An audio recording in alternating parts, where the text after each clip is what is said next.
Мен ешкімге ештеңе міндетті емеспін. Қазіргі жастардың лозунгы. Бұл сөз сыртта еркіндік сияқты көрінеді, бірақ шын мәнінде жауапкершіліктен қашудың сәнді түрі. Бұл сөзді әдетте ішкі қысымнан шаршаған, эмоциясын басқара алмаған, міндетті құлдық деп түсінетін, еркіндік пен жалқаулықты шатастырып алған адамдар айтады.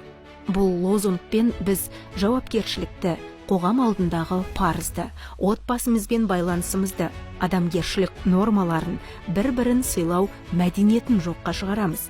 Адам ешкімге ештеңе міндетті болмаса, онда қоғам да оған ештеңеге міндетті емес. Егер осы ұстаныммен баланы тәрбиелесек, ол міндеттен қашатын, эгоист, қарым-қатынасы әлсіз, өмірдің салмағын көтере алмайтын болып өседі. Өйткені табандылық міндеттен туады. Міндет құлдық емес, адамдық парыз. Біз шын мәнінде ата-ананы сыйлауға, жақындарымызды құрметтеуге, бауырларымызды сүюге, өзімізге қандай қатынас қаласақ, өзгеге солай қарауға міндеттіміз. Бұл қоғамды ұстап тұрған моральдық тіректер.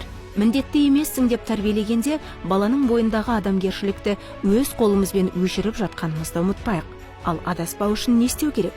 Тәрбиеде шатаспау үшін алдымен балаңыздың бойына қандай құндылықты сіңіргіңіз келетінін анықтаңыз.